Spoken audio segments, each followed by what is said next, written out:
नमस्कार साथियों, मैं राजन कुमार आप सभी लोगों को सीट स्टडी सेंटर में स्वागत करता हूं, अभिनंदन करता हूं। साथियों, हम लोग बिहार स्पेशल का क्लास कर रहे हैं। बिहार स्पेशल में हम लोग 24 क्लास कर चुके हैं। 24 क्लास पहले हम लोग कर चुके हैं। हम लोग बिहार स्पेशल में मौर्य साम्राज्य या आप कह सकते हैं मौर्य वंश। क्या कह सकते हैं दोस्त? मौर्य वंश के बारे में हम लोग जानकारी प्राप्त कर रहे हैं। मौर्य वंश का क्लास चल रहा है। मौर्य वंश का 4 क्लास करवा चुके हैं। आज का ये क्या है? 5वां क्लास है आपका। आज का क्या है ये दोस्त? 5वां क्लास है। 4 क्लास हम लोग ऑलरेडी पहले कर चुके हैं। चौथे क्लास में हम लोग बिंदुसार के बारे में देखे थे। किसके बारे में? बिंदुसार के बारे में हम लोग देखे थे।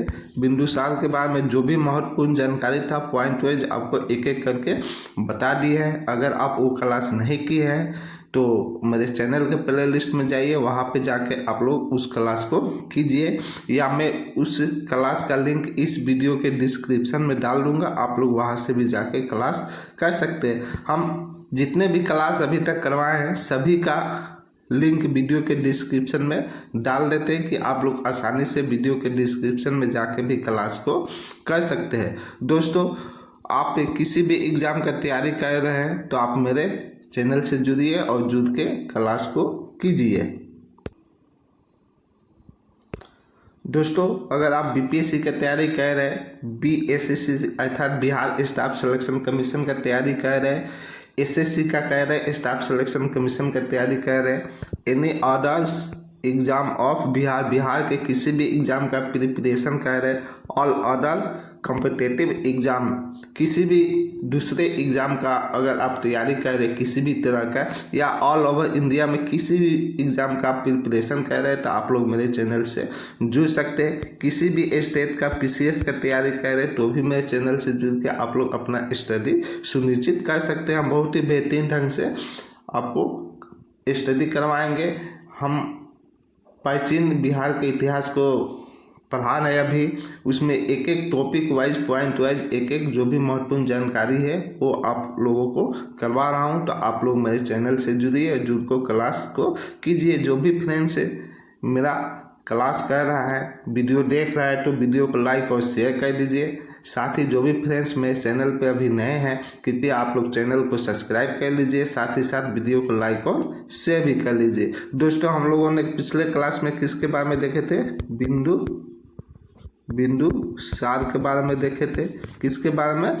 बिंदुसार के बारे में देखे थे। आप लोग जाकर वो क्लास कीजिए। आज के क्लास में हम लोग किसके बारे में देखेंगे?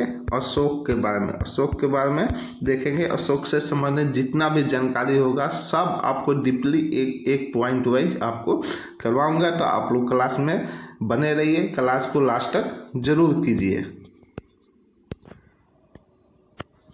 दोस्तों, आप लोग यहाँ पे देख सकते हैं क्या लिखा है? अशोक। अशोक का जो शासन काल है 273 ईसा पूर्व से लेके 232 ईसा पूर्व तक है। कितना है? 273 ईसा पूर्व से लेके 232 ईसा पूर्व तक किसका शासन काल रहता है? आपका अशोक का शासन काल रहता है। इस बात को आप लोग नोट डाउन कर लीजिएगा।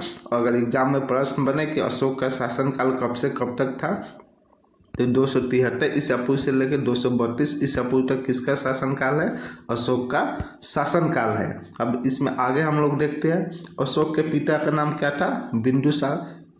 क्या नाम था दोस्त? बिंदुसार। ये चंद्रगुप्त के पुत्र का क्या नाम था? बिंदुसार। क्या नाम था? बिंदुसार। बिंदुसार के पुत्र का क्या नाम था? अशोक। क्या नाम था दोस्त? अशोक। ये 3 चीज़ आप लोग याद रखिएगा कि चंद्रगुप्त मौर्य वंश के क्या कहते हैं? स्थापना कहते हैं। किसके सहायता से? तो चाणक्य के सहायता से। किसको पराजित करके? तो घनानंद को पराजित करके।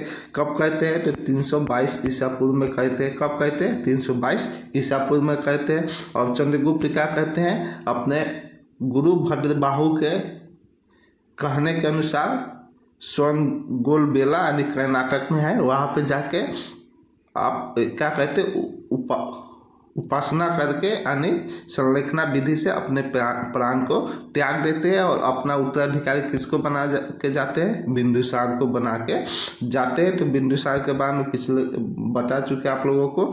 और उनके बाद क्या होते हैं, बिंदुसार के बाद कौन सिंहासन पर बैठते हैं, अशोक बैठते हैं। तो अशोक के पिता का क्या नाम था, बिंदुसार। वही यहाँ पे क्या लिख रहा है कि अशोक के पिता का नाम बिंदुसार था। इनके माता का नाम शुभ्रदांगी था, शुभ्रदांगी था इनके माता का नाम। किनके, अशोक के। इनके माता शुभ्रदांगी का धम्मा नाम से भी जाना जाता है। किस नाम से जाना जाता है, इनके माता को धम्मा नाम से भी जाना जाता है। अशोक उज्जैन का प्रजापति था। अशोक क्या था, उज्जैन का प्रजापति था।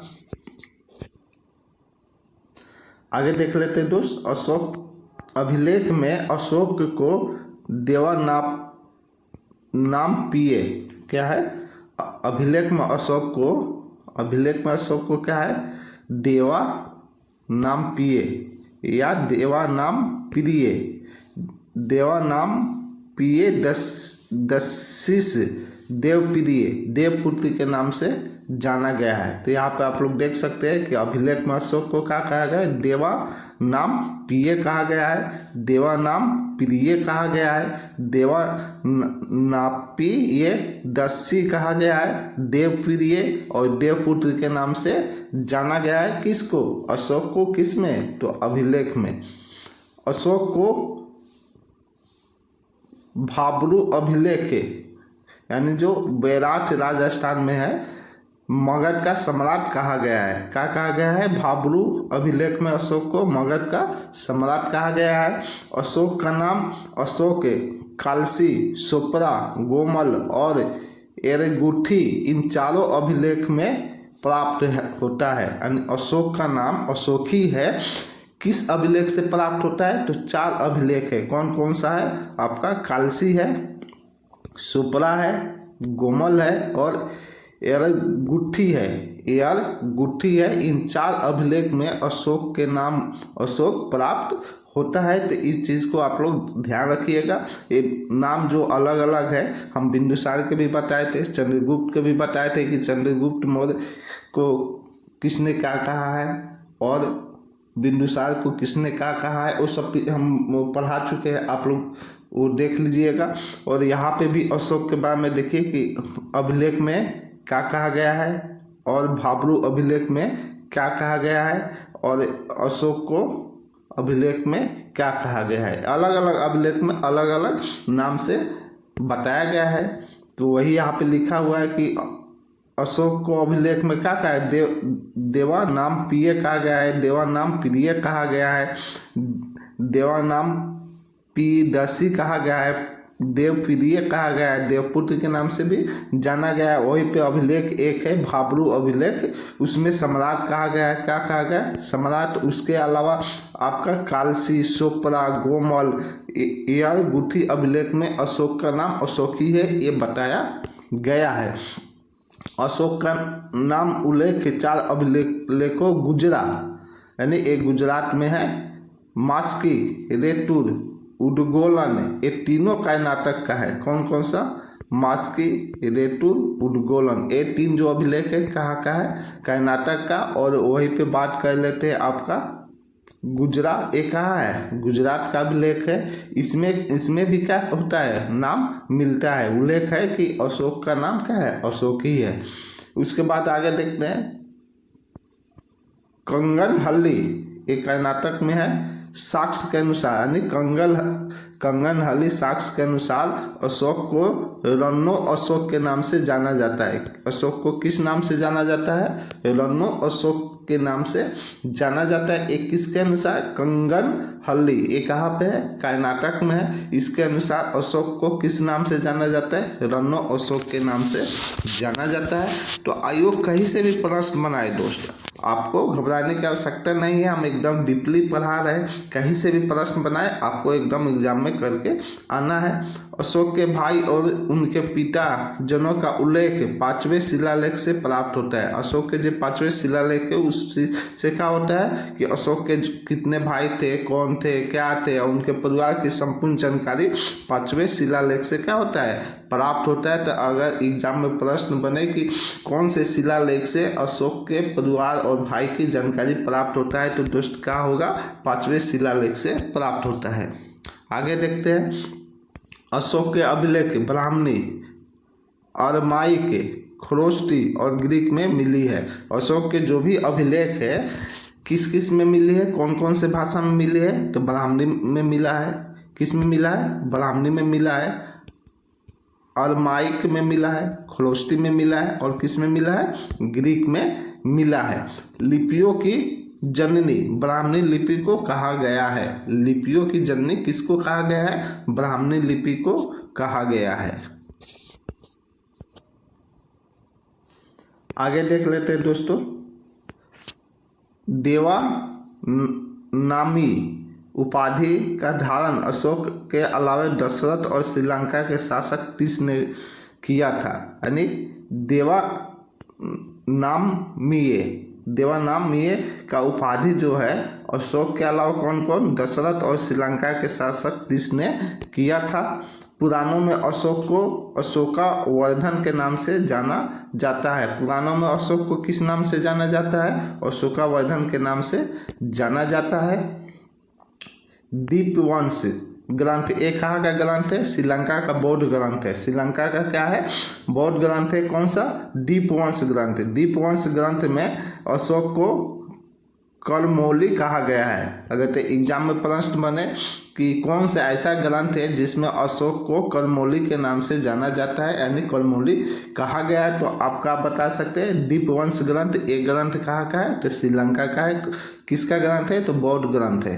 कैसा ग्रंथ है, तो बौद्ध ग्रंथ है।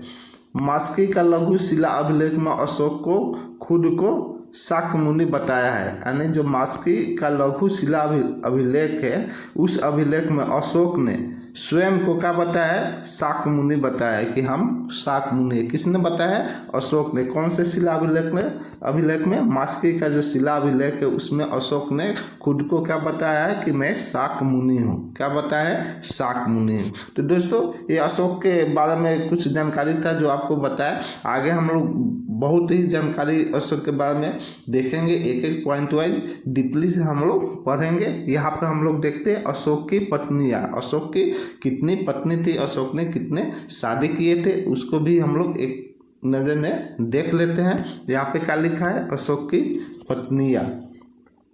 अशोक की कई पत्नियाँ थी, अशोक की बहुत सारी पत्नियाँ थी। मुख्य पत्नियाँ देवीसा, यानी क्या थी, देवी या देवीसा।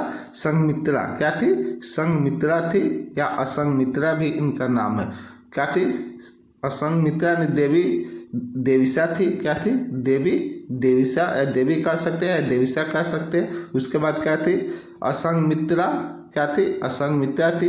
पद्मावती थी। कौन थी, पद्मावती थी। कारुवाकी थी या इसका नाम क्या था, कौरवाकी भी था। और तिक्स रक्षिता थी। क्या थी, तिक्स रक्षिता थी। एक क्या थी, प्रमुख पत्नियां थी। सबके बारे में हम लोग एक एक करके देख लेते हैं। देवी के बारे में पहले देखते हैं, या देवीसा इनका दूसरा नाम था। अशोक की पहली पत्नी और सबसे महत्वपूर्ण पत्नी थी।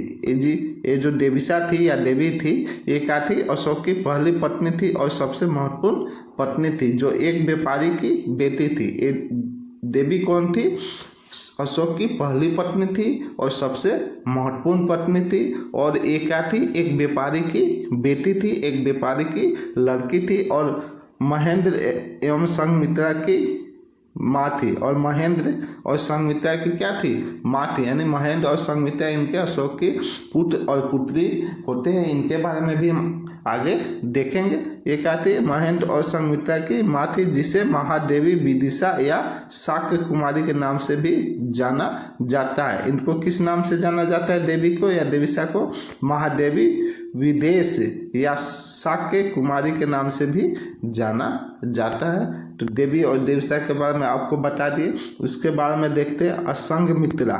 किसके बारे में हम लोग देखते हैं? असंघमित्रा के बारे में हम लोग देख लेते हैं। अशोक की मुख्य रानी यानी प्रमुख महारानी कह सकते हैं। अशोक की मुख्य रानी कौन थी?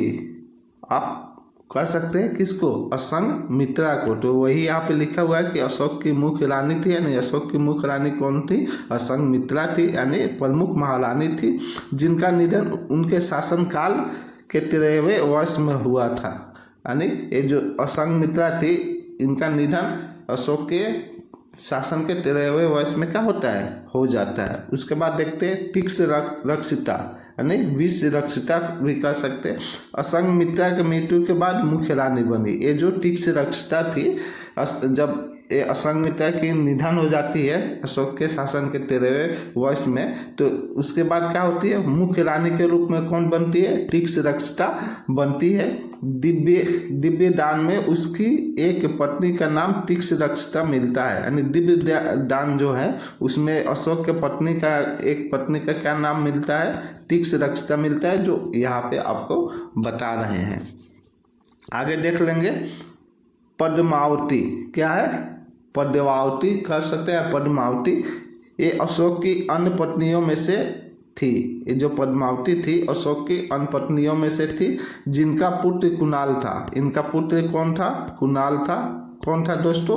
कुणाल था। किसका? पद्मावती का पुत्र कुणाल था। कुणाल के बचपन का नाम धन विवर्धन था।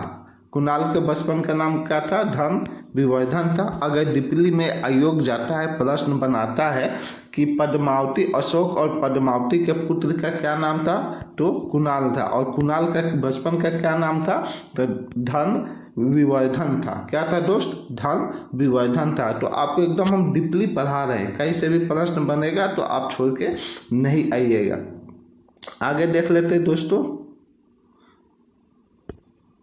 यहाँ पे आप लोग देख सकते हैं कारुवाकी यानी कौरवकी कह सकते हैं। इनका क्या नाम था? कारुवकी या कौरवकी था। एक कलिंग की राजकुमारी और अशोक की दूसरी पत्नी थी। एक क्या थी? कलिंग की राजकुमारी थी और अशोक की क्या थी? दूसरी पत्नी थी। कौन? कारुवाकी। जो तीवर यानी तिवला की माँ थी। जो क्या थी? तीवर या तिवला की माँ थी, अर्थात इनके पुत्र का नाम तीवर था या तिवला कह सकते। ये अशोक के चौथे पुत्र था। ये अशोक का क्या था? चौथा पुत्र था। ये अशोक के इकलौते पुत्र थे, जिनका नाम शिलालेखों रानी शिलालेख में माँ के साथ मिलता है। ये जो कारुवकी के पुत्र है, कारुवकी, यहाँ पे आप लोग देख सकते हैं कारुवकी का पुत्र का क्या नाम है? आप तीवर कह सकते। क्या कह सकते? तीवर। तीवर का जो नाम है, ये पहला इकलौता पुत्र है। कौन? तीवर, जिसका उल्लेख, जिसका क्या मिलता है? उल्लेख शिलालेख में मिलता है माँ के साथ। किसके साथ? कारुवकी के साथ मिला है। वही यहाँ पे लिख रहा है कि ये अशोक के इकलौते पुत्र थे, जिनका नाम उनके शिलालेख रानी किस में मिला है? रानी शिलालेख में। किसमें दोस्तों? रानी शिलालेख में मिला है। किसके साथ? कारुवकी के साथ तीवर का नाम मिलता है। तो तीवर क्या है? इकलौता ऐसा पुत्र है जिनका नाम अपने माँ के साथ शिलालेखों में प्राप्त होता है। तो अगर प्रश्न बने कि अशोक का इकलौता पुत्र वो कौन सा है जिसका नाम माँ के साथ शिलालेख से प्राप्त होता है, यानी शिलालेख से प्राप्त होता है, तो वो कौन सा है? तेवर है। कौन सा है?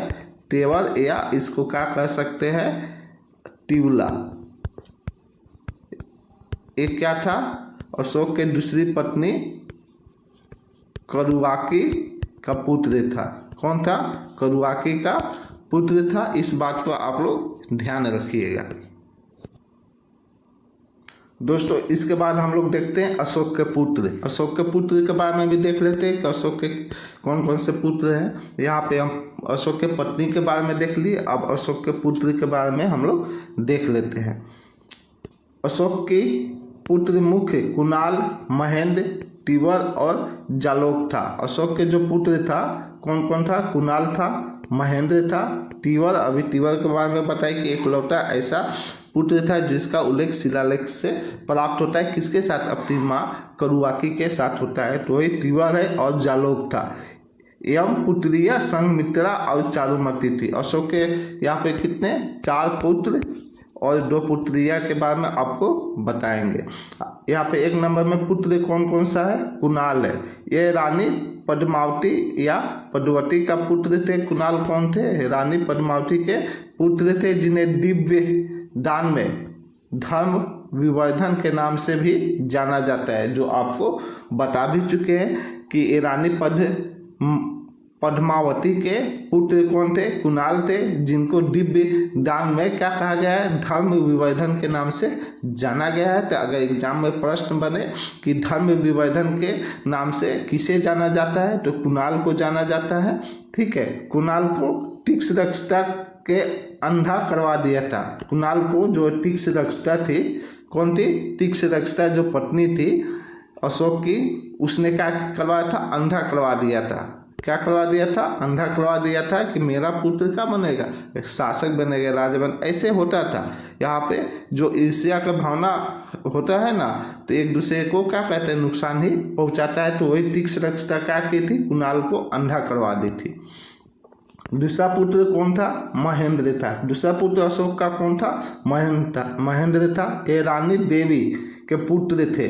आपको बताया कि देवीसा या देवी, ऊपर बता चुके हैं कि ये किसके पुत्र थे? ये रानी देवी के पुत्र थे, जिनको श्रीलंका यानी सिलोन बौद्ध धर्म के प्रचार प्रसार के लिए भेजा गया। ये जो महेंद्र थे और संघमित्रा पुत्री थी, आपको बताएंगे। महेंद्र और पुत्री संघमित्रा क्या थी? संघमित्रा, जिसको अशोक ने क्या किए थे? श्रीलंका भेजे थे। किस लिए? बौद्ध धर्म को प्रचार प्रसार करने के लिए। इस बात को आप लोग नोट डाउन कर लीजिएगा। एग्जाम में प्रश्न बनता है कि बौद्ध धर्म का प्रचार प्रसार करने के लिए श्रीलंका कौन गया था, या अशोक ने किसको भेजे थे? तो महेंद्र और संघमित्रा को श्रीलंका भेजे थे। वही यहाँ पे लिख रहा है कि ये रानी देवी का पुत्र था। महेंद्र किसका पुत्र था? रानी देवी का पुत्र था, जिनको श्रीलंका यानी सिलोन बौद्ध धर्म का प्रचार प्रसार के लिए भेजा गया था। आगे देखते हैं, तिवर के बारे में देख लेते हैं। यह रानी करुआकी यानी करुआकी का पुत्र था। रानी किसका पुत्र था? रानी करुआकी का पुत्र था, जिसका एक शिलालेख में उल्लेख है। इसका क्या है? एक शिलालेख में उल्लेख मिलता है। तो एकलौता पुत्र है जिसका उल्लेख शिलालेख में प्राप्त होता है, शिलालेख से मिलता है। चौथा कौन है? जालोक है। कौन है? जालोक है। ये रानी पद्मावती, एक रानी पद्मावती का पुत्र था। ये भी किसका पुत्र था? रानी पद्मावती का पुत्र था। कुणाल भी किसका पुत्र था? रानी पद्मावती का पुत्र था। और ये जालोक भी किसका पुत्र था? रानी पद्मावती का पुत्र था। कलहन की राज तरंगिणी, ये जो कलहन द्वारा रचित है क्या? राज तरंगिणी में इसे कश्मीर के शासक माना जाता है। यानी जब कलहन द्वारा राज तरंगिणी लिखा गया, उसमें वर्णन है कि जालोक जो है कहाँ के शासक था? कश्मीर का शासक था। कहाँ का शासक था? कश्मीर का शासक था। तो अगर एग्जाम में प्रश्न बनता है कि जालोक के किसके अनुसार कश्मीर का शासक था, तो कलहन द्वारा जो राज तरंगिणी लिखा गया है, यानी कलहन के राज तरंगिणी के अनुसार जालोक कहाँ के शासक था? कश्मीर के शासक था। तो दोस्तों इस बात को आप लोग नोट डाउन कर लीजिए। आगे देख लेते हैं। अशोक की पत्नी देख लिए, अशोक के पुत्र के बारे में हम लोग देख लिए। किसके बारे में? अशोक के पुत्र के बारे में देख लिए, पत्नी के बारे में देख लिए। अब अशोक की पुत्रिया के बारे में देख लेते हैं। अशोक की मुख्य 2 पुत्रियां संघमित्रा और चारुमती थी। अशोक की कितनी पुत्री थी? 2। 4 यहाँ पे पुत्र थे और 2 क्या थी? पुत्री थी। कौन कौन? संघमित्रा और चारुमती थी। तो दोस्तों 2 जो पुत्रियां थी संघमित्रा और चारुमती, तो दोनों के बारे में हम लोग जानकारी प्राप्त कर लेते हैं, देख लेते हैं उनके बारे में भी। संघमित्रा ये अशोक और रानी देवी की पुत्री थी। ये अशोक और रानी देवी की पुत्री थी। किसकी पुत्री थी?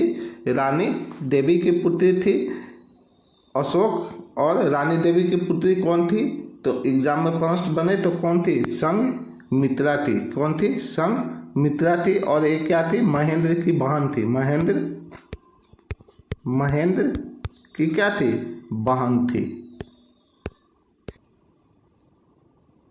यहाँ पे आप लोग देख सकते हैं, वही यहाँ पे लिखा है कि अशोक और रानी देवी की पुत्री कौन थी, संघमित्रा थी। ये अपने भाई महेंद्र के साथ है। यहाँ पे आ गया कि ये थी संघमित्रा की भाई कौन था, महेंद्र था। तो अशोक और रानी देवी के पुत्र कौन थे, महेंद्र, और पुत्री संघमित्रा थी।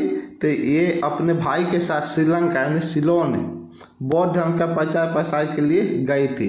कहाँ गई थी, आपको बता चुके हैं कि बौद्ध धर्म का प्रचार प्रसार करने के लिए महेंद्र और संघमित्रा कहाँ जाते हैं, श्रीलंका जाते हैं। अर्थात अशोक ने महेंद्र के साथ संघमित्रा को बोधि वृक्ष की टहनी, किसका, बोधि वृक्ष की टहनी देकर श्रीलंका के शासक तीक्ष के दरबार में बौद्ध धर्म का प्रचार प्रसार के लिए भेजे थे।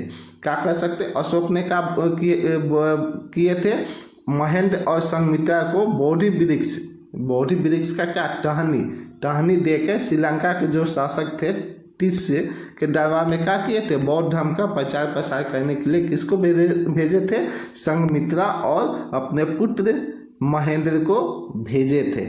इस बात को आप लोग नोट डाउन कर लीजिएगा, ऐसे ही याद हो जाएगा कि संघमित्रा और महेंद्र किसके पुत्र थे, रानी देवी और अशोक के पुत्र थे।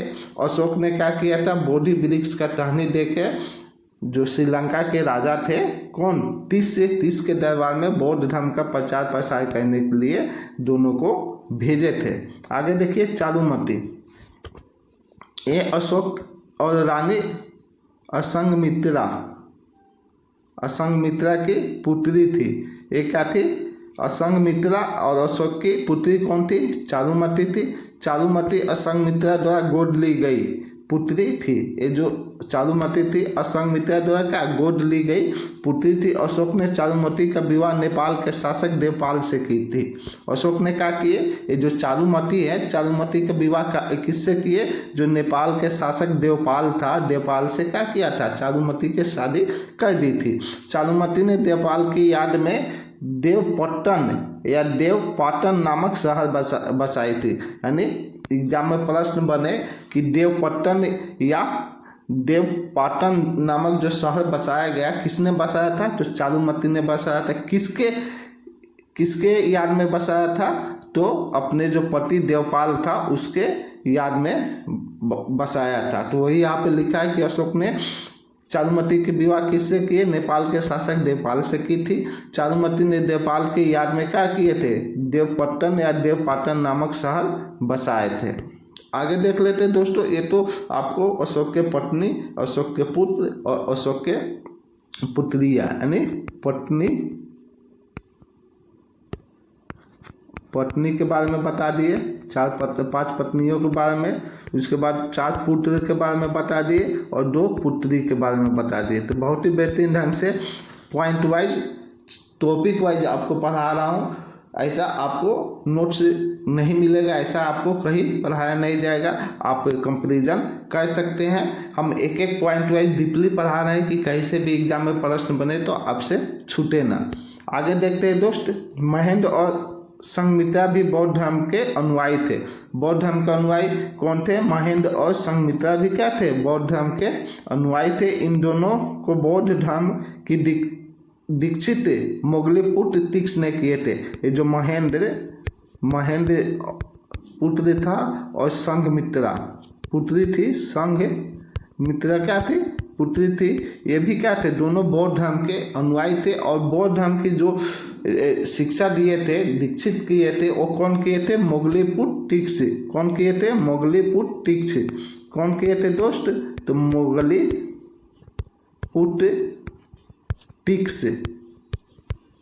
तीक्ष ने क्या किए थे, शिक्षित किए थे, अर्थात बौद्ध धर्म का क्या किए थे, शिक्षा दीक्षा दिए थे। तो अगर एग्जाम में प्रश्न आए कि महेंद्र और संघमित्रा की बौद्ध धर्म की शिक्षा दीक्षा किसने दिया था, तो मोगलीपुत्र तीक्ष ने दिए थे। वही यहाँ पे लिख रहा है कि इन दोनों को बौद्ध धर्म में दीक्षित मोगलीपुत्र तीक्ष ने किए थे।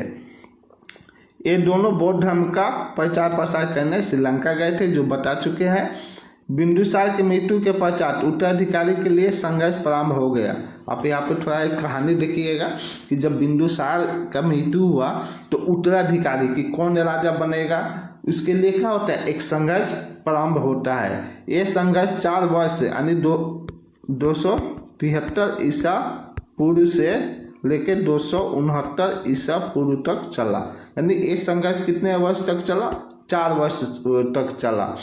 परंतु इस उत्तराधिकारी संघर्ष का कोई स्वतंत्र प्रमाण नहीं प्राप्त होता है। यानी ये 4 वर्ष तक जो संघर्ष चला है इसका कोई प्रमाण स्वतंत्र रूप से मिलता नहीं है। लेकिन ये कहा जाता है कि जब बिंदुसार का मृत्यु हुआ तो उस समय क्या है, उत्तराधिकारी के लिए संघर्ष हुआ। इनके पुत्रों के बीच में एक सुसीम था इनका पुत्र और अशोक, इन दोनों के बीच में क्या होता है, उत्तराधिकारी के लिए संघर्ष होता है। ये 4 वर्षों का जो संघर्ष हुआ था उसका कई प्रमाण स्वतंत्र रूप से नहीं मिलता है। ये भी कहा जाता है कि जब अशोक क्या होता है कि जब बिंदुसार की मृत्यु होता है तो क्या होता है, अशोक ने बिंदुसार की मुकुट उठा के क्या होता है अपना पहन लेते हैं और खुद को क्या कहते हैं, उत्तराधिकारी घोषित कर देते हैं। जिससे इससे क्या होता है, मगध का जो जनता होता है नाखुश होता है और इसी बीच क्या होता है, संघर्ष होता है उत्तराधिकारी के रूप में। तो जाके 269 ईस्वी में क्या करवाते हैं, उत्तराधिकारी राज्याभिषेक करवाते हैं। ठीक है, कुछ ऐसा भी कहानी आपको सुनने को मिलेगा। आप यहाँ पे देखिए, अंततः अशोक 269 ईसा पूर्व में सम्राट यानी राजा बना और अपना राज्याभिषेक करवाया। यही जो कहानी कि जनता क्या थे, उनसे खुश नहीं थे कि ऐसा भी अशोक कर सकते हैं कि वो खुद को अपने को क्या किए, उत्तराधिकारी घोषित कर दिए थे। मुकुट उठा के, यानी जो राजा का मुकुट होता है उठा के, अपने पिता का मुकुट उठा के पहन लिए थे। ऐसा भी आपको सुनने को मिलेगा। यहाँ पे अंततः क्या होता है, अशोक 269 ईसा पूर्व में क्या बना, शासक बनता है। कहा कहानी राज्याभिषेक 269 ईसा पूर्व में अपने आप को करवाते हैं। तो वही यहाँ पे लिखा हुआ है, यहाँ पे आप देख सकते हैं कि अंततः अशोक 269 ईसा पूर्व में सम्राट अर्थात राजा बना और अपना राज्याभिषेक करवाया। उसके बाद अशोक मौर्य वंश का महानतम शासक सिद्ध हुए। अशोक क्या हुए, मौर्य वंश के महानतम शासक सिद्ध हुए। अशोक के राजा बनने में बिंदुसार के एक मंत्री राधा गुप्त की सहायता प्राप्त हुई। यानी अशोक जब राजा बने, शासक बने कहाँ का, मगध का, तो उनका जो एक मंत्री था राधा गुप्त, कौन था,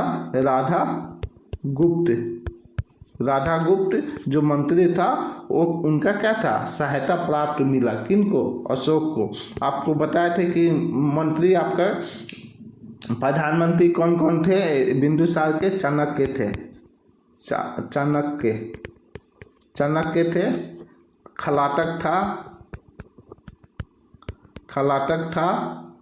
राधा गुप्त, ये सब क्या थे, आपके प्रधानमंत्री थे। किसके, बिंदुसार के। और ये चाणक्य जो थे ये भी प्रधानमंत्री किसके थे, आपके चंद्रगुप्त मौर्य के थे। तो इस बात को आप लोग याद कर लीजिएगा। वही ये राधा गुप्त मंत्री है जो क्या कहते हैं कि अशोक का शासक बनने में, सम्राट बनने में मदद कहते हैं। क्या कहते हैं, सहायता कहते हैं। इन्हीं की सहायता से क्या सहायता प्राप्त हुआ था अशोक को सम्राट बनने में। आगे देखिए, अशोक ने अखंड भारत की परिकल्पना को सिद्ध किया। अशोक ने क्या किए, अखंड भारत के परिकल्पना को सिद्ध किए। अशोक के समय ही अखंड भारत का उदय हुआ। अशोक के समय ही क्या हुआ था, अखंड भारत का उदय हुआ था।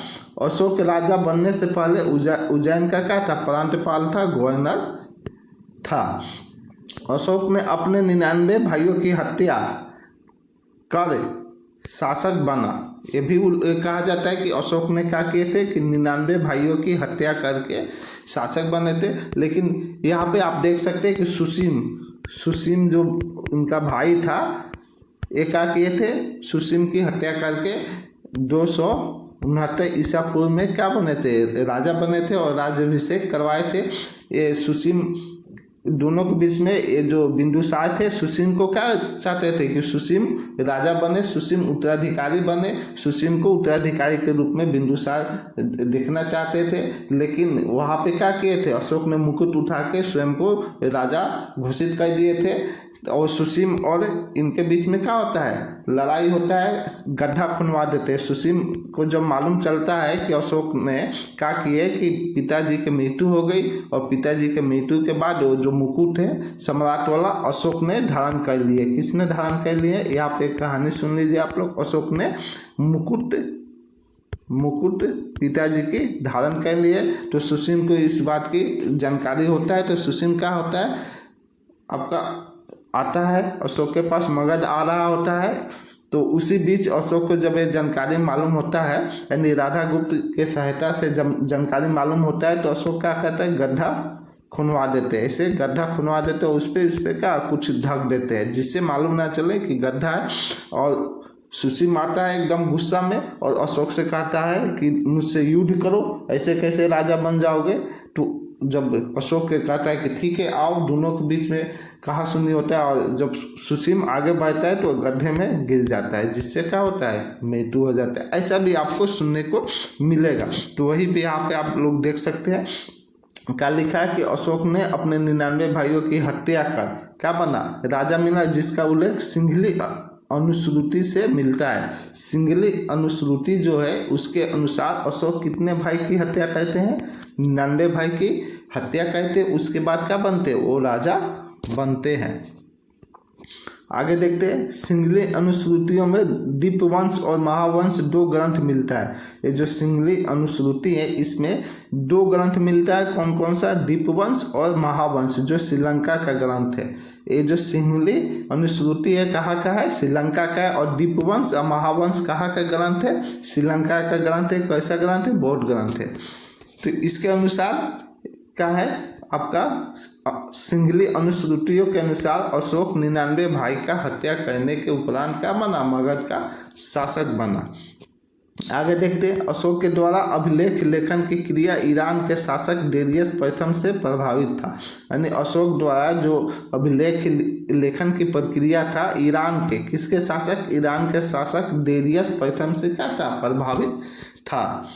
ब्राह्मणी लिपि में लिखे गए अभिलेख को सबसे पहले सर्वप्रथम, यानी सबसे पहले अर्थात कह सकते हैं सर्वप्रथम 1837 ईस्वी में जेम्स प्रिंसेप द्वारा पढ़ा गया। यानी ब्राह्मणी लिपि में जो भी अभिलेख लिखा गया था अशोक का, उसको सबसे पहले किसने पढ़ा था, जेम्स प्रिंसेप ने पढ़ा था। कब पढ़ा था, 1837 ईस्वी में पढ़ा था।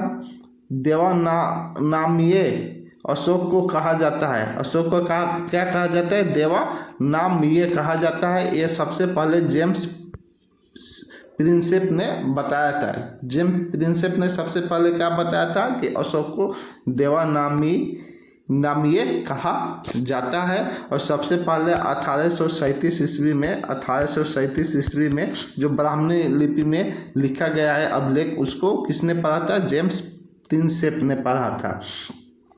कल्हण द्वारा रचित राजतरंगिणी के अनुसार अशोक ने कश्मीर पर भी अधिकार कर लिया था। कल्हण के द्वारा जो राजतरंगिणी लिखा गया उसके अनुसार अशोक ने कहाँ पर अधिकार कर लिया था, कश्मीर पे अधिकार कर लिया था।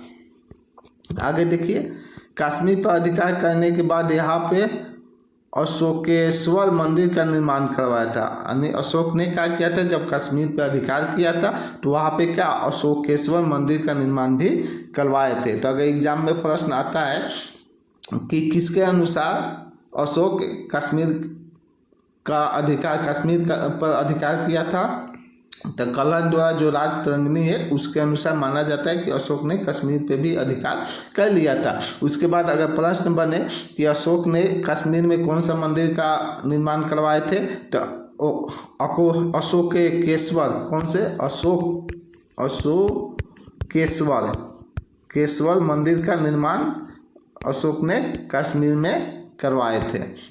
आगे देखिए, श्रीनगर की स्थापना अशोक के द्वारा करवाया गया है। ये जो श्रीनगर है श्रीनगर जो कश्मीर में आपको मिलेगा, श्रीनगर की स्थापना कौन करवाए थे? अशोक करवाए थे। अशोक के छठे स्तंभ लेख से ये स्पष्ट होता है कि उसने अपने धर्म लेके राज्याभिषेक के 12 वर्ष पश्चात उत्कीर्ण करवाए थे। यानी जो अशोक के छठे अभिलेख है, इससे ये स्पष्ट होता है कि उसने जो धर्म लेख यानी राज्याभिषेक जो है वो 12 वर्ष के पश्चात उत्कीर्ण करवाए थे। यानी जब शासक बने थे उसके 12 वर्ष बाद ये करवाए थे। आगे देख लेते हैं दोस्तों। 13वें शिलाभिलेख के अनुसार नेपाल में के देवपट्टन नामक जो ललितपट्टन होता के नाम से भी जानते हैं देवपट्टन को, नामक शहर को अशोक द्वारा बसाया जाता है। यानी 13वें जो शिलालेख है उसके अनुसार क्या हमको मालूम चलता है, जो नेपाल का देवपट्टन या ललितपट्टन नामक जो शहर है किसके द्वारा बसाया गया है? अशोक के द्वारा बसाया गया है। पाटलिपुत्र में अशोक द्वारा एक विहार यानी बौद्ध भिक्षुओं का निवास स्थान अशोक के राम विहार का निर्माण करवाया गया। यानी अशोक के राम विहार का निर्माण अशोक द्वारा कहाँ करवाया गया है? पाटलिपुत्र में करवाया गया है। कहाँ करवाया गया है? पाटलिपुत्र में करवाया गया है। कलहन द्वारा रचित पुस्तक राजतरंगिणी के अनुसार अशोक ने झेलम नदी के किनारे श्रीनगर को बसाया था। अशोक ने राजतरंगिणी के अनुसार श्रीनगर को कहाँ बसाया था? नदी के झेलम नदी के किनारे बसाया था। कहाँ पे? झेलम नदी के किनारे किसको बसाया था? श्रीनगर को बसाया था। किसके अनुसार? राजतरंगिणी के अनुसार। राजतरंगिणी किसके द्वारा लिखा गया है? कलहन के द्वारा लिखा गया है। अशोक के शासनकाल में तृतीय बौद्ध संगीति का आयोजन मोगलीपुत्र टिक्स के अध्यक्षता में पाटलिपुत्र में करवाया गया था। तो एग्जाम में प्रश्न बने कि तीसरे जो बौद्ध संगीति का आयोजन हुआ था किसके शासनकाल में हुआ था? तो अशोक के शासनकाल में हुआ था। किसके शासनकाल में? तो अशोक के शासनकाल में हुआ था। प्रथम बौद्ध संगीति किसके शासनकाल में हुआ था दोस्तों? तो आप क्या कर सकते हैं? अजातशत्रु। यहाँ पे थोड़ा जाइए, एक आपको एक पढ़ा चुके हैं फिर भी यहाँ पे आपको बता रहे हैं। प्रथम जो बौद्ध संगीति हुआ था अजातशत्रु। प्रथम बौद्ध संगीति अजातशत्रु के शासनकाल में हुआ था। कहाँ पे हुआ था? राजगीर में हुआ था, सप्तकर्णी गुफा में हुआ था। दूसरा जो बौद्ध संगीति हुआ था किसके शासनकाल में हुआ था? कलाशोक के शासनकाल में हुआ था। कब हुआ था? तो ये आपका कलाशोक के 383 ईसा पूर्व में हुआ था। कब हुआ था? इस समय थोड़ा देख लीजिएगा। 383 ईसा पूर्व में हुआ था। और जो तीसरा हुआ था ये अशोक के समय हुआ था। किसके समय हुआ था? अशोक के समय हुआ था तीसरा बौद्ध संगीति। कहाँ हुआ था? पाटलिपुत्र में हुआ था। कहाँ हुआ था? पाटलिपुत्र में हुआ था। तो आपको ये बौद्ध संगीति कब किसके शासनकाल में है ये हमेशा बताते चल रहा हूँ, जिससे आपको क्या होगा? याद रहेगा। क्या होगा? ऐसे बताते हैं, बीच बीच में भी बता देते हैं, जिससे आपके दिमाग पे रहेगा। आपसे एग्जाम में पूछे कि प्रथम बौद्ध संगीति, द्वितीय बौद्ध संगीति, तृतीय बौद्ध संगीति, आगे भी बताऊंगा तो वो आपके दिमाग से नहीं उतरे। ऐसे बौद्ध धर्म के बारे में जब मैं पढ़ाऊंगा तो विस्तार रूप से इसके बारे में आपको बताऊंगा। तो वही यहाँ पे लिख रहा है कि तृतीय बौद्ध संगीति में, यहाँ पे देखिए, यहाँ पे अशोक के शासनकाल में ही तृतीय बौद्ध संगीति का आयोजन 255 या 250 से 250 ईसा पूर्व के बीच में मोगलीपुत्र टिक्स के अध्यक्षता में पाटलिपुत्र में करवाया गया था। कौन से अध्यक्ष? किसके अध्यक्षता में? मोगलीपुत्र के अध्यक्षता में। कहाँ पे करवाया गया था? पाटलिपुत्र में करवाया गया था। तृतीय बौद्ध संगीति में अभिधम पिटक की रचना हुई थी। एग्जाम में प्रश्न आए कि अभिधम पिटक की रचना कौन से बौद्ध संगीति में हुआ था? तो तृतीय बौद्ध संगीति में हुआ था। और बौद्ध भिक्षुओं को विभिन्न देशों में भेजे गए थे और यही से क्या हुआ था? तृतीय बौद्ध संगीति हुआ था, जहाँ पे क्या हुआ था? अधिधम पिटक की रचना हुआ और बौद्ध भिक्षु जो थे वो विभिन्न अलग अलग देश में भेजे गए। तृतीय बौद्ध संगीति के बाद ही महेंद्र और संघमित्रा को श्रीलंका बौद्ध धर्म का प्रचार प्रसार करने के लिए भेजा गया। यानी तृतीय बौद्ध संगीति हुआ, उसके बाद ही अशोक ने क्या किए थे, बौद्ध वृक्ष का टहनी देके श्रीलंका भेजे थे। श्रीलंका के राजा के दरबार में क्या किए थे, बौद्ध धर्म का प्रचार प्रसार करने के लिए अपने पुत्र और पुत्री महेंद्र और संघमित्रा को भेजे थे।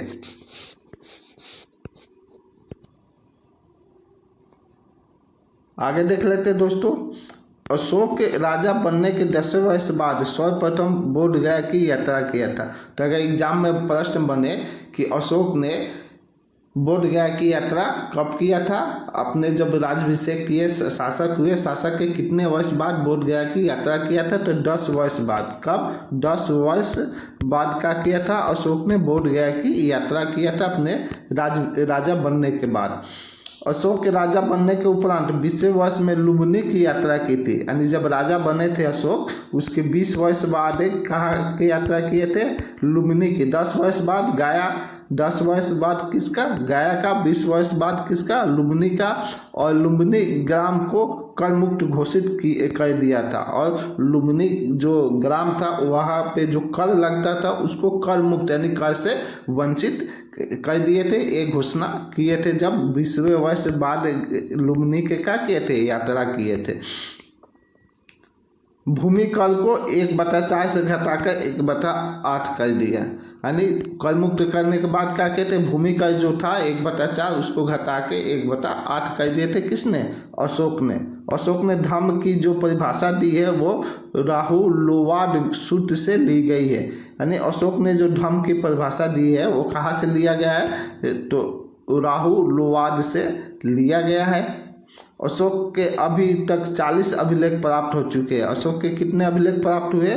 40 अभिलेख अभी तक प्राप्त हो चुके हैं। तो अगर एग्जाम में प्रश्न बने कि अशोक के अभिलेख कितना प्राप्त हुआ है वर्तमान समय तक, तो आपका बताइएगा 40 हुआ है। सर्वप्रथम 1750 ईस्वी में, ईसा पूर्व नहीं होगा, ये ईस्वी में, सर्वप्रथम 1750 ईस्वी में स्टीफेन थेलर ने दिल्ली में अशोक स्तंभ का पता लगाया। किसने पता लगाया? स्टीफेन थेलर ने पता लगाया। सर्वप्रथम कब? 1750 ईस्वी में। कहाँ पे? दिल्ली में कि अशोक स्तंभ है। आगे देखते हैं दोस्तों। मौर्य काल का सबसे लंबा व्यापारिक मार्ग उत्तरा पथ जो 2100 किलोमीटर तक फैला था, ये मार्ग बंगाल से लेकर गंधार महाजनपद तक फैला था। यानी मौर्य काल का जो सबसे लंबा व्यापारिक मार्ग था क्या था? उत्तरा पथ था। क्या था? उत्तरा पथ था, जो कितना किलोमीटर तक था? 2100 किलोमीटर तक था। 2100 किलोमीटर तक। ये कहाँ से कहाँ तक फैला था? तो आपका बंगाल। कहाँ से कहाँ तक? बंगाल। बंगाल से लेकर आपका गंधार महाजनपद तक क्या था? ये फैला हुआ था। तो दोस्तों हम लोगों ने अशोक के बारे में देखे, अशोक के पत्नियों के बारे में देखे। किसके बारे में? अशोक के पत्नियों के बारे में देखे, अशोक की पुत्र के बारे में देखे, अशोक के पुत्री के बारे में देखे, और अशोक से संबंधित अशोक के राजा कब बना ये भी देखे। हम लोग क्या देखे? अशोक राजा कब बना ये भी देखे, राज्याभिषेक कब करवाए ये भी देखे, 10वें वर्ष में कहाँ गए, गया गए थे, और 20वें वर्ष में कहाँ गए थे, लुम्बिनी गए थे। इस सब के बारे में जो भी जानकारी था, जो एग्जाम के दृष्टिकोण से था, आपको एक एक करके बता दिए। तो दोस्तों आज के क्लास में इतना ही रहने देते हैं। नेक्स्ट क्लास में हम लोग मिलेंगे, ठीक है, जहाँ पे अशोक के राज्याभिषेक, अशोक के राज्याभिषेक से क्या करेंगे, स्टार्ट करेंगे, और अशोक के बारे में और जो भी रोचक जानकारी होगा, महत्वपूर्ण जानकारी होगा, जो एग्जाम के दृष्टिकोण से होगा, वो सब आपको बताएंगे। अशोक के अभिलेख के बारे में भी हम लोग देखेंगे। तो बहुत ही बेहतरीन ढंग से करवा रहे हैं। आज का ये क्या था? आपका ये 5वां क्लास था किसका? मौर्य साम्राज्य का। देखते हैं 1 या 2 क्लास में इसको हम समाप्त कर देंगे। डीपली पढ़ा रहे हैं इसलिए समय लग रहा है, तो आप लोग अच्छे से पढ़िए। कहीं से भी एग्जाम में प्रश्न बने या तो मेंस के लिए आपको लिखना पड़े या आप प्री के लिए एग्ज़ाम दे रहे तो आपसे प्रश्न कहीं से भी छूटेगा नहीं। तो दोस्तों आशा करते हैं कि मेरे द्वारा जो भी जानकारी दिया जा रहा है आपको अच्छा लग रहा होगा, आपको रोचक लग रहा होगा। तो आप वीडियो को लाइक और शेयर कर दीजिए। जो भी फ्रेंड्स मेरे चैनल पर नए हैं कृपया आप लोग चैनल को सब्सक्राइब कर लीजिए, क्योंकि मेरे द्वारा जो भी जानकारी दिया जाएगा आपको समय प्राप्त होते रहेगा। साथ ही वीडियो को लाइक और शेयर कर दीजिए। दोस्तों मिलते हैं नेक्स्ट क्लास में। जय हिंद, धन्यवाद।